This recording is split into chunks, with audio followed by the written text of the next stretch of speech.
Hey, you ready for sheetrock? You're ready to cut sheetrock.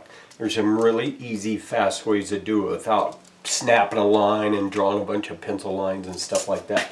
We need two pieces, one 5 inches wide and one 10 inches wide by 86.4.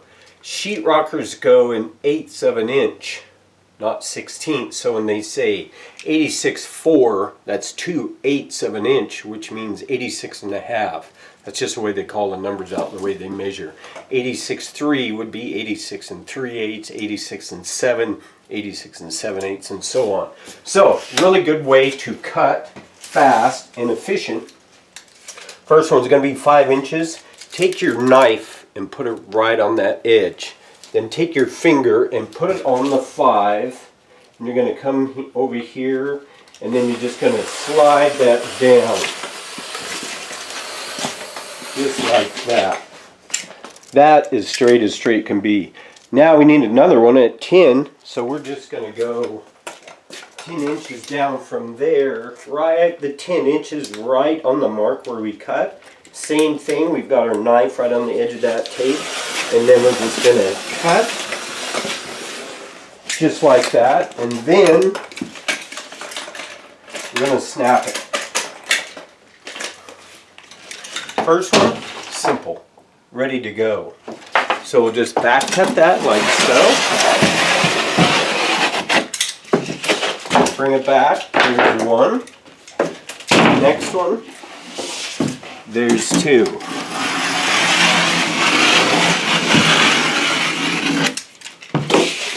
Now, before you snap those, you can put them back. Just wanted to show how you snap the back. But remember, they're 86.4, which is 86.5. So we'll come over 86.4 right there. Then we're just going to do the same thing. We're going to and that's going to be 9.4 left. There we have our length and width. Same thing. Pull it back.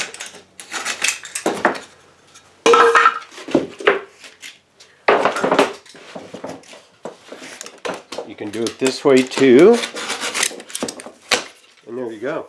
Really quick way to do it. Also, if you have a square, if you're way beyond what your reach is and you need to cut in there, then the square is going to come in handy. But other than that, you can do a lot with a knife and a tape.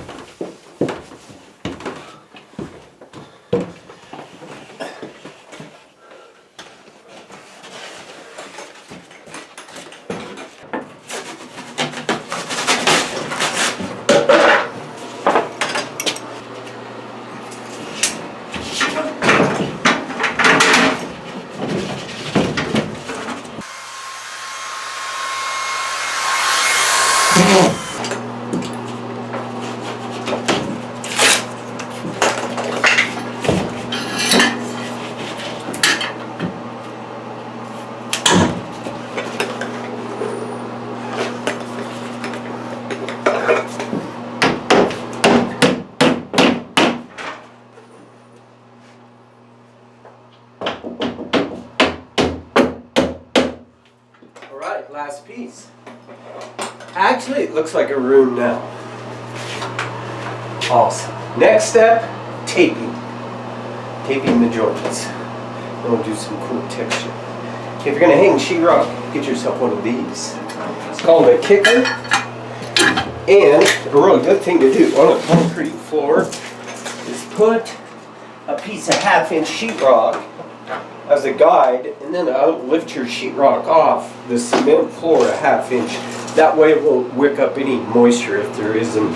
Hey, a quick little drywall tip about hanging sheetrock. You do not have to always hang the sheetrock horizontally. You can do a vertical hang like this, which is called a stand-up. And so what you're going to do is eliminate a longer joint here by making smaller joints above the header. What you're going to do is just split it between the doors here and then mark where you need to put your fasteners, and then you'll cut this section out, which you can later use often for stand-ups over here or for headers. And that way you don't have that long joint. We also use that in the bathroom. You can see here. We use a stand up here and a stand up over there. Now, we're obviously always going to have the angles to tape, but we're not going to have any joints across here. So it's going to make it go a little faster, use a little less mud, and have fewer joints that way. So if you can, use a stand up instead of hanging the sheetrock horizontally. Little drywall tip for you. And the taping process has begun. This is where it starts to really look like a finished room. So we tape the flats, the ones without the angles, with just fiberglass tape. Now this stuff is sticky. So it just goes on, and then you cut it with your knife. Bingo, you can tape this out pretty fast, the flats, because I mean, obviously it's a small room. But then the challenging part for a lot of people is doing the angles. And we're going to be using paper tape that actually creases in the middle. So you're going to want to crease that before you apply it. That's not the hard part for most people. The hard part is getting the mud in the angle.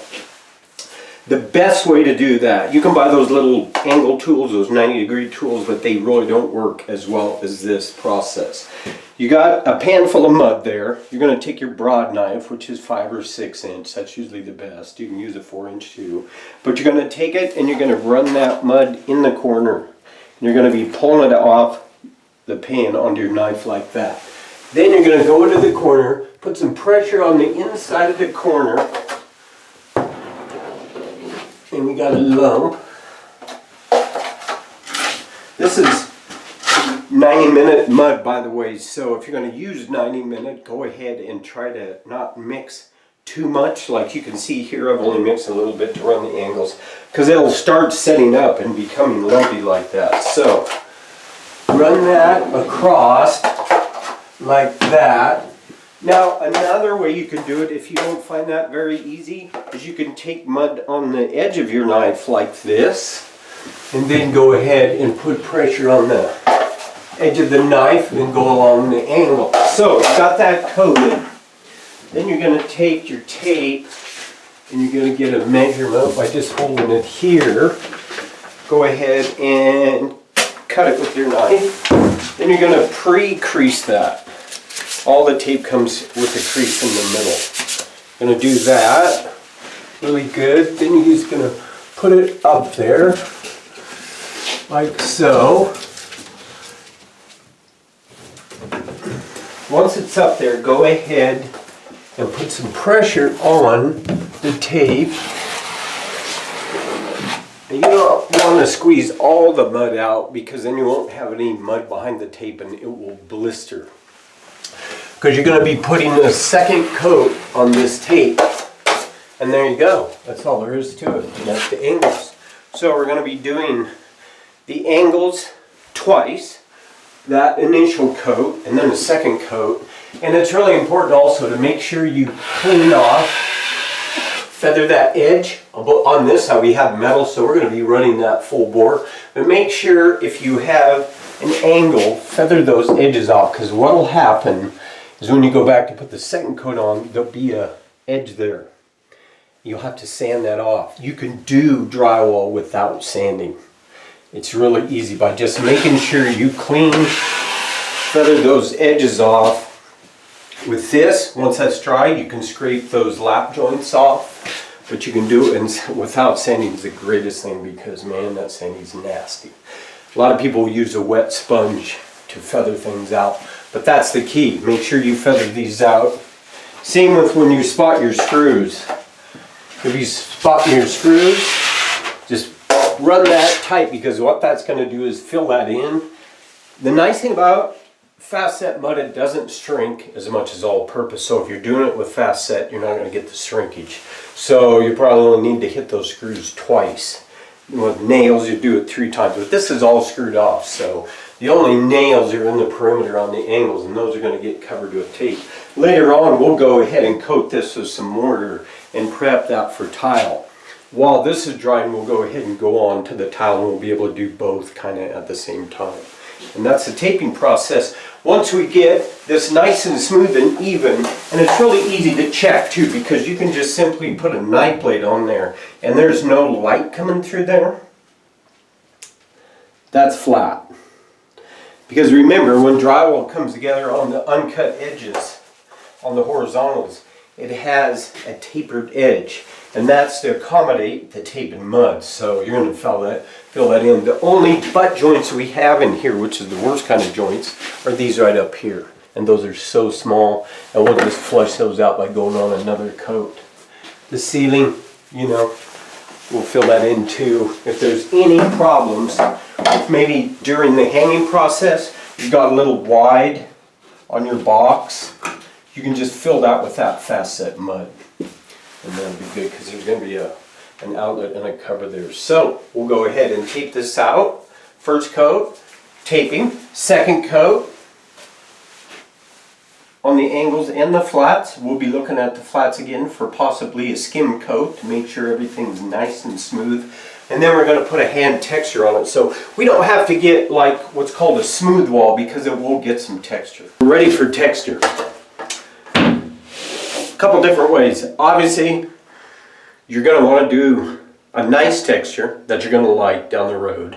That's going to be, especially in the bathroom, easy to clean and a little resistant to moisture, and that depends upon the paint, of course. But we're going to do a hand texture because it's easier. Orange peel, you'd have to mask everything, and then you'd have to mix the mud light and spray, and there's a lot to it. So a hand texture is easier, and there's various forms of hand texture, the hand broquet, the skip trowel, and the sponge, and different kinds. But one of my favorite is the skip trowel. And it's really simple.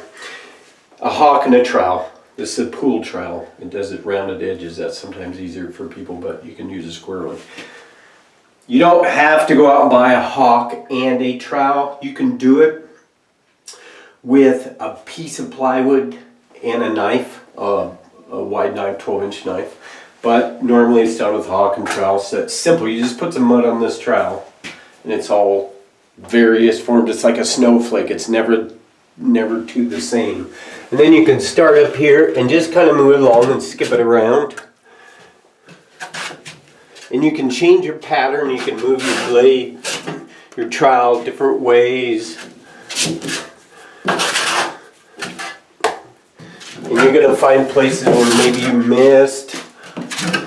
And then once you get it on there, you can just kind of move it around like that, and that'll give it a little pattern. And it's never the same. It's random, very random. It's like nature. It's not balanced out at all. But that's kind of the beauty of it. And if you miss some places where you thought you didn't do a very good taping job, it's really simple to fix. You just put a block of mud there and cover it up. A really easy texture. It's going to look nice in the bathroom. It's going to go good with this tile that we put up here in the shower so far. Got that done. And then that's as simple as it is. Another way I'll show you real quick. If you want to do a thing called a hand broquet, you can take some plastic like this. It's like a 4-foot by 4-foot section. Pull it up in the middle and pull the corners around and tape it. I'll show you what that texture looks like. A very popular texture back in the day, but it's still popular. It's called a hand broquet, but if you do it with thick mud like this is pre-mixed mud right out of the box. You just kind of tap it on there. You're going to be able to simulate a machine broquet, which is a knockdown that is sprayed on with air. And then look at that pattern. That is a nice pattern also. Really simple way to do hand texture. Skip trowel, hand broquet. There's other ways, but those are really easy ones to do. So we're going to texture this thing out. I'm going to pop some lights on, and you can get one last look at that. The fan runs, so it's kind of hard on the ears, but we'll take a look at that. Afterwards, you can come back once that's dry a little bit and hit that again, and kind of, if you find like there's high points or you missed a couple places, you can knock those down and make that even flatter. And that's going to be easier to paint for you. And you're not going to have a bunch of ridges. Like I said, if you find a place that doesn't look right and maybe looks a little lacking in mud, go ahead and just plop some in there. Next step, go ahead and primer it and paint it. We're going to put a nice, probably go with an eggshell or a satin. Semi-gloss is kind of out these days, and not flat though, but it'll be a washable paint, so that'll be a little resistant to the moisture that's going to develop because of the shower. So until that happens, this thing is taking place. It seemed like it take forever, but it hasn't. All of a sudden it's rolling downhill fast. We're going to get it painted. After that, we're going to put the floor in, and then stuff starts happening quick. And then we'll introduce you to the macerator. Till next time, DIY dude.